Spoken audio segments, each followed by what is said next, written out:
it's Reija and welcome to another video. Today I'm going to be doing my January reading wrap-up. I read a total of 9 things in January, 2 of which were actual novels and the rest were comic books. So I'm going to be splitting this into 2 videos. I'm going to be talking about the books in this video, and then next week I'm going to do a separate comics wrap-up in case some of my viewers are not into comics. But let's get started. The first book I read in January, I actually started already in December. It took me about 51 days to read this in total, and it was Sorcerer to the Crown by Zen Cho. And the thing about this book was that even though I really liked it, I had to be in a certain mindset to read it, because it is very kind of inspired by that Austen feel and the Regency era writing style and such. And also it's kind of like alternative history and magical realism. It has that same kind of vibe as Jonathan Strange and Mr. Norrell. And it is so good, it really is, but I had to be in that certain mindset to read it, and I wanted to savor it, and I wanted it to last a long time. So that's why I took my sweet time reading it. And Sorcerer to the Crown, the story is about Zacharias White, who is an emancipated slave and a protege of the old Sorcerer Royal. And the book starts when he has recently acquired this position for himself, and there's a bit of a mystery surrounding it as to how he got that position and what happened to the previous Sorcerer Royal, and whether Zacharias is a murderer. And he has to face a lot of prejudice because of his race, and it's a lot. And he is one of the point of view characters. And then there is Prunella Gentleman, who is a mixed race woman, and she has to deal with her own set of obstacles. She is a woman. Women are not allowed to perform magic, and she is an excellent magician. And she is also mixed race, and that means that she has to deal with a lot of prejudice. And through a lot of shenanigans and plot maneuvers, these two come together and have to work together in order to thwart the political opponents of Zacharias, and also to figure out what to do with England's declining magic. And it is so good. It is Zen Cho's debut novel. There's a sequel coming in 2019, I believe, and I'm so excited for it. The only things that I didn't particularly care for was that the point of view tends to fluctuate a lot. Like, you are reading from Zacharias' point of view, and then all of a sudden in the next paragraph you are hearing Prunella's thoughts. So that took a bit of getting used to. And it also got tied up in a cute little bow, so in the end there wasn't much in the way of conflict left to be resolved, which can be a good thing and a bad thing. For one, it works as a standalone, and it's also a very fluffy read, but on the other hand, it doesn't feel very organic in terms of how much in the way of bigotry and negativity Zacharias got constantly thrown at him in the book. So those were my major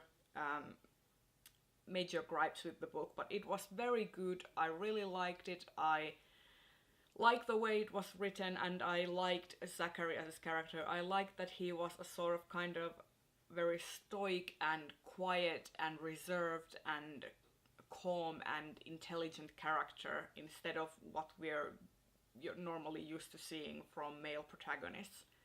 And I actually think that Prunella was very fun too, because she kind of took on the role of the traditional male protagonist, because she's very assertive, aggressive, knows what she wants, isn't afraid to get it, and I like that. And this book has a lot of diversity. There is both of the main characters are of course people of color, and then there are other characters from different cultures that make appearances in this book.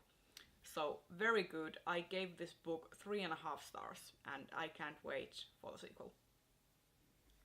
And the next book I read was The Future Home of the Living God by Louise Erdrich. This is an own voices novel that is about a Native American girl who discovers that she is pregnant during a time when evolution is actually starting to go backwards, and society as a result is gearing up towards a huge panic about what is going to happen to the human race.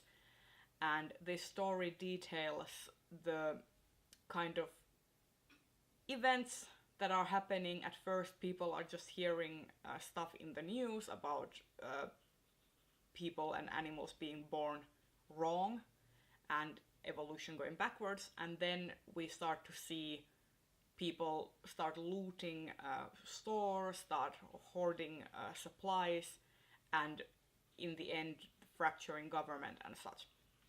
So it is very interesting, and there are these kind of camps being made where women are being taken against their will when they are pregnant. And it's just a lot, and I went into this book thinking that it was going to be kind of speculative fiction, almost science fiction-y. And it isn't. This book is very much an introspective character drama that deals with this one character's perceptions, her growth, and her thoughts of motherhood, her thoughts of humanity, her thoughts of incarnation, her thoughts of evolution, and such, and stuff like that.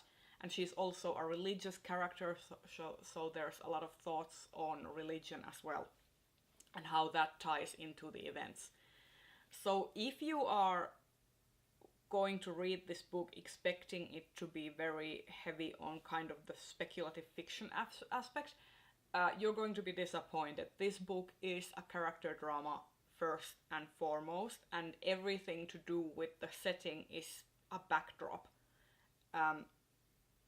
And that's both a good thing and a bad thing. I really enjoyed the introspectiveness because I'm just drawn to that character-driven drama.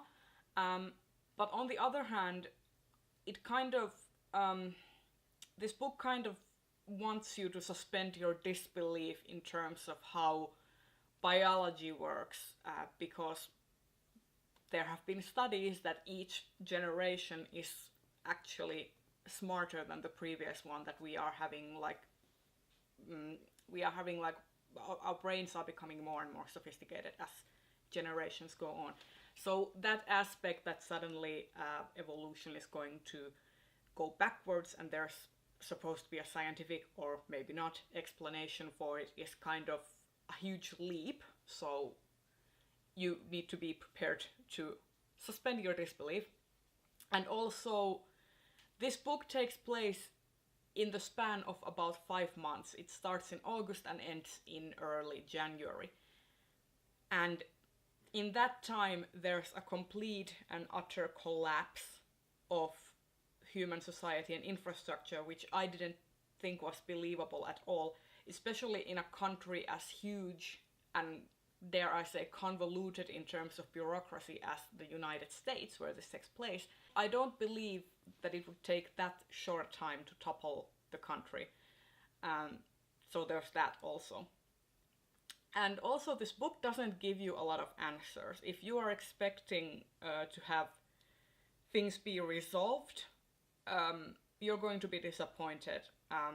The book follows this one character all throughout, and her experiences, and her interactions with other characters. And if she doesn't interact with a certain character, that character is going to be dropped from the story. So there are a lot of characters that seem important, and are important at first, but then they kind of drop from the story as she doesn't see them anymore. So there are a lot of open-ended things in this book, and the biggest one is the way it ends. I'm not going to spoil it, but this book has a really dark ending, which is creepy and cool, But at the same time, it is very anticlimactic because nothing gets resolved. So, all in all, this book was a bit of a mixed bag for me. I enjoyed the writing style, I enjoyed the introspective character drivenness of the story, I enjoyed a lot of the ideas about society collapsing, but then again, all the things that I mentioned as negatives kind of weighed on the story. So all in all, I ended up giving this one 3 stars. It's an okay read, not spectacular, but I don't regret having picked it up. And this was the book of the month for the BookTube Discord server for January. And there you have it. This has been my very short January reading wrap-up. I'll see you next week for the second part in which I talk about all the comics I read. If you enjoyed this video, please consider giving it a thumbs up and subscribe to my channel if you want to see more, and I will see you in the next video. Bye bye!